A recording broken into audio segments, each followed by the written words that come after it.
beautiful people of the internet. In today's video I am going to be talking about products that I hate. Hate's a little bit of a strong word. These are going to be products that just didn't work for me, or products that I was like super excited about and then ended up being very disappointed with them. I feel like I need to make a few disclaimers for this video. First of all, just because a product didn't work for me doesn't mean that somebody else doesn't love it. So if I am bashing a product that you happen to love, then I apologize. It's just a product that didn't work for me. Secondly, I also just wanted to point out the fact that I do not like to waste my money. If I don't like a product, then there is like a 99.9% chance that I will return it, or at least attempt to return it, because ain't nobody got time for spending like $50 on a foundation and then not enjoying it, so I'll return it. So that being said, there's not a lot of products here. Most of the time I will return a product, but these are just the products that have stuck around, that I just still have laying around. Things that I'm just disappointed by and just want to cry when I look at them. So let's get into it, shall we? The first product that disappointed me is this Cargo Essentials palette.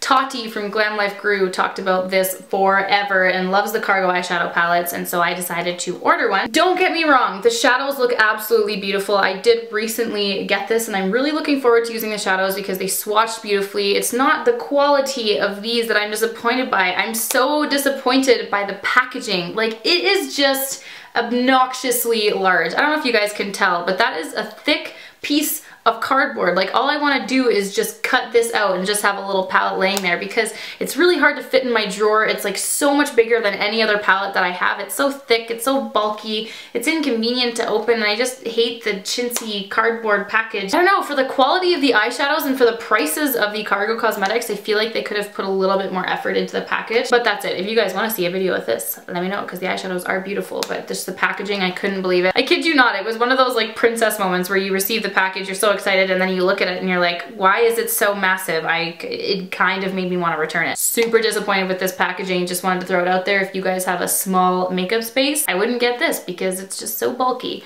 Dear Cargo Cosmetics, please revamp your packaging. This next product that disappointed me is gonna surprise you guys. I'm just gonna throw some shade at the Charlotte Tilbury Wonder Glow. I picked this up so long ago on the Beautylish website and I used it a ton. It's almost gone. I have used it a lot and I have loved it. Like, it is a product that I have used in my videos a lot and raved about. But when I actually sit there and reflect on the price of this product and what it actually does, I just can't justify it. I just sit there and I'm like, why? Like, I'm a huge fan of Charlotte Tilbury and everything she does. I think she's an amazing woman, and every time I watch her YouTube channel and watch her do people's makeup, I'm like, oh my god, their face looks amazing. Like, it literally looks like she's putting magic on these people's skin. And every time she talks about the Wonder Glow, I'm like, oh, okay, I'm gonna go back and try and love it again. And I just truly don't see a difference when I use this. Like, if I was gonna be going between this or my MAC Strobe Cream, which I think are kind of technically meant to give the same purpose to the skin. Like, it's supposed to moisturize, it's supposed to be like a beauty flash, magical hydration booster, glow booster for your skin, as Charlotte Tilbury always talks about. I get way more hydration and way more noticeable glowy difference when I use my Strobe Cream. This also has kind of like chunky glitter particles and a very strong rose scent. It's kind of the rose scent that really gets me, because I just, you know when you smell something bad and you just can't handle putting it on your face? That's kind of this. But I was like, oh no, she says it'll make me look beautiful, so I'm just gonna keep using it. But I just have to, like, I will never repurchase this again. I'll probably keep using it just because if I throw this out, I'm literally just throwing away my money. But no, I was really disappointed by this. Like, just the hype that it gets from Charlotte Tilbury herself, I'm like, I wish it could do what it appears to be doing on the faces you're putting it on, because it's just not doing the same thing for me. If you guys want an instant hydration glow boost, go with the MAC Strobe Cream. Skip this. Do not like this. Speaking of glowy, highlight giving glow factory things, I just want to talk about the ColourPop highlighters, because I was horribly disappointed with these when I made the order. I ordered 4 of them and have since then given 2 of them away to friends. I think I gave them away anyway. 2 of them remain. I have the shades Lunch Money and Wisp. The colors of these, the pigment of them are absolutely fantastic. What I was so disappointed by is that I didn't know that they weren't a powder product. When I ordered them, I was like, oh my gosh, yes, these are gonna be dupes for the Becca Shimmering Skin Perfectors. I've heard so much about them.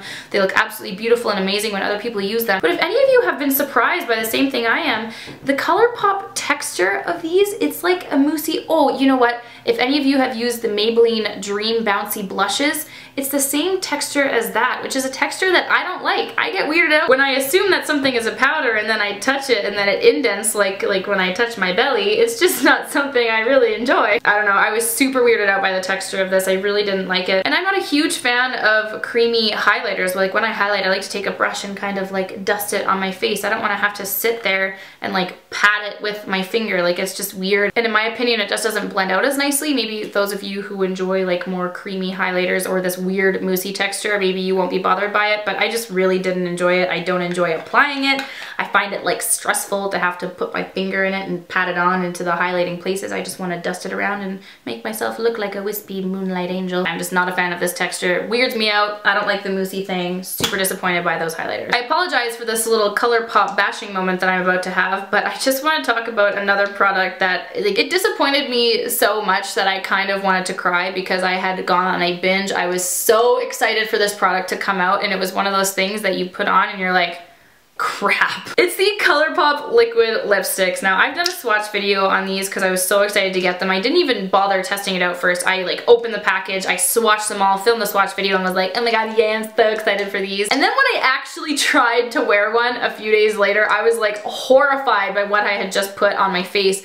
They are so drying. It's unbelievable that a product can be as drying as these are. Like, it's shocking. And I know I'm not the only one. I know other people feel this way too. I have tried many different variations of wearing these. I will say that if you do outline your lips and fill them in with a lip liner before, they aren't as drying, but when they dry up, they just flake and crackle and like peel and give you the lipstick butthole, and it's horrible. And here's the thing, we do live in a very dry climate here in Calgary, so that might be a factor too, because a lot of people do love and rave about these. There's a lot of amazing colors, and if you do live in the States, they are only $5, which is an incredibly cheap price, but keep in mind that when you're paying for shipping, and with the state of our Canadian dollar, you're not even getting that much of a deal anyway. With our dollar, these are probably $8 each, and then you're paying for shipping, you're not getting that much of a deal. I bought freaking 13 of these and spent over $100 on this freaking shipment to come in, and I hate them. And I just sit there and I'm like, oh, there's my phone bill. Ugh, yeah. If you guys have any like spectacular hydrating ways that you've been able to wear these, let me know. Otherwise, I just despise them. These guys right here, what are these? The Maybelline Color Blur Lip Studio things. I've never talked about these on my channel, probably why they're ending up in a disappointing products video. You guys know I love Maybelline. Maybelline's my favorite drugstore brand. I love so many of their lipsticks. They've got great stuff, and I don't know what the hell they were doing with these. First of all, the whole point of these is to give you the kind of like ombre effect lip. So they are a matte lip product, and then they have this little weird kind of eraser thing on the other end, and you're supposed to like smudge out the edges to give your lips a more ombre effect. I think that is absolutely ridiculous. I'm like, I don't need an eraser. I can use my finger to do that, or whatever lip brush I'm using, or toilet paper, or a Q-tip. I just found this super unnecessary. I really loved the idea of these matte lip kind of pencil-y things, and I also love that they were a twist up pencil. And here's the thing, these weren't cheap. I think these were either $13 or $14 a piece, and I bought 3 of them, and that's a significant amount of money. That's not a cheap lipstick when you don't realize that you're gonna end up never using it. And most drugstores don't let you do returns, so it's kind of like just sitting here gathering dust. Look at how it swatches. It looks so beautiful, whatever. It looks like a glorious color, very pigmented. I don't know what it was. I don't know if it's just my lips, maybe if my lips are extra dry or what. Let me know if you guys have had the same problem. It just did not go on my lips. I think I was trying to use this one. I think this is the one I was trying to use. I was putting it on my lips, and the pigment just would not go on. It was like I couldn't see anything. Maybe it was just this color. I don't know. They feel super creamy and soft when you're applying it on my hand, and I'm trying to put it on my lips and like nothing's happening. I love the Maybelline like matte lipsticks. I don't know why they didn't just stick to that formula, or what's different with these, or maybe it's just me. I have no idea, but I just was so disappointed. It like wouldn't go on my lips, and then when I'm sitting there going over top of it with so many layers trying to get the pigment on, it was all like balling up and just moving around my lips, and it was just not a happy time. Didn't like the product, didn't like this weird little eraser sponge weird thing. Really disappointed with the Color Blur lipsticks. The YSL Tinted Lip Oil, what's this called? Volupte Tint in Oil. Here's the thing, people, let's really talk about this. I love the packaging. I love the color. I love how it applies. It makes your lips look like a gorgeous glass bottle of wonder. This particular shade, what shade is this? I don't even know. It doesn't even say the shade. I don't know, it's the pink one. A lot of you guys were asking what lip product I was wearing in my mascara review video. This is the one. It just makes your lips look so plump and beautiful and glorious. So for that reason, I still continue to use it, and I do wear it quite often. But this is a $42 product. This is a $42 lip gloss, which is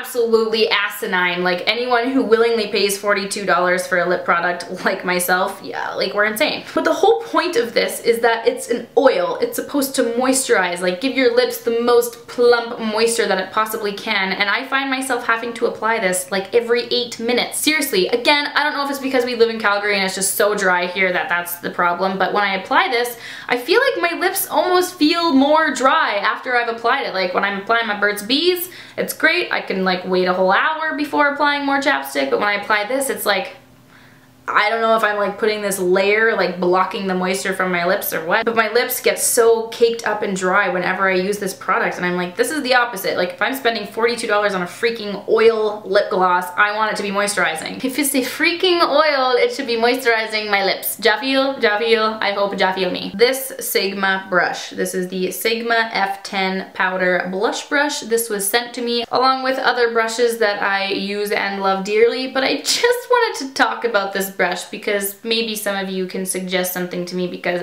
I don't understand. I'm gonna do a little comparison here. This is my MAC 129 blush brush, okay? I would consider these to look like what you think would be a dupe. So here's the thing, the MAC one has like nice tapering down the side so that when you're like putting your blush on, you can kind of fluff it and it moves and it glides all beautifully across your cheeks and just applies the product. This one is, you can see that they attempted to do a little bit of tapering down the side, but it's basically just like straight up bristles. It's like it tried to be a foundation brush, but they shoved a little bit more hairs down the middle, so it couldn't fulfill its foundation brush purpose. It just ended up being this weird little mutant hybrid between a blush brush and a foundation brush. You can't wipe it because then it's like a foundation brush. It's like wiping off any powder that you've just applied, and then when you try and like do it this way, because it's like long straight brushes, blend nicely. It just like pokes your face and tries to bend in a weird way, and it just doesn't apply blush like it's supposed to apply blush. I just don't understand the design of this. I was really disappointed because I was like, oh sweet, I'm gonna get like a dupe blush brush for my MAC 129, and it was like, I will occasionally use this to dip into powder and just go along my nose, and that's about all I can use it for, which I don't think it's its intended purpose. I was basically just disappointed by the overall workings of this brush.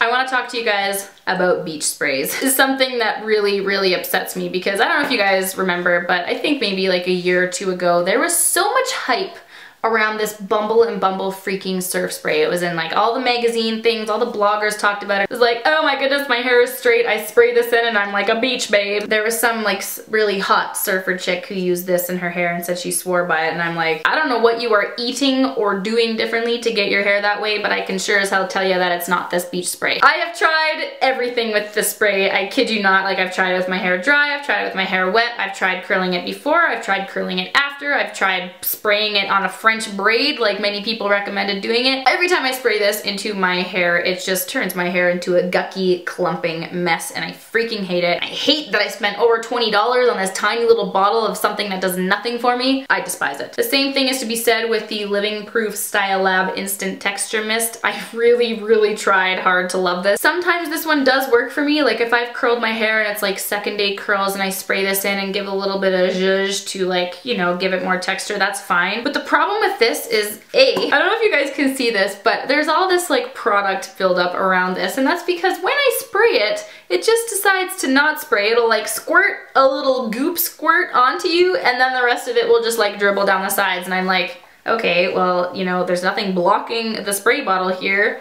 What's going on? Why isn't it spraying it? So when I end up using it in my hair, it'll just be like these direct little bullets onto my head, and that particular spot on my hair will be like, oh, I'm so textured, but the rest is not, so it ends up just being like a goop drop. So aside from the fact that I physically can't get it in my hair properly, there's such a fine line between like not enough of its product or too much. Like if you use too much, it's the same thing with this beach spray, your hair is just a gucky mess, and if there's too little, you don't notice a difference. So I just like really struggle to use this little texturizing spray and also this beach spray. I really just wanted sexy textured beachy waves. Is that too much to ask for? I feel like this is too much negativity for one video, but it just can't be helped. Sometimes you just have to let it out and vent about products that you just don't like, you know? So let's end this negative bashing video. I'm feeling so sad and just want to go like drink a cup of happy positivity. But those are all of the products that disappointed me. I'm sorry that there's not more makeup products, there's not more things for for me to bash, but like I said in the beginning, I just do return anything that I don't like, or I sell it, or I give it away to someone else who will love it more than I. So with that being said, I do still hope that you guys enjoyed this video. As always, let me know all of your video recommendations in the comments down below, and I will see you all in my next video.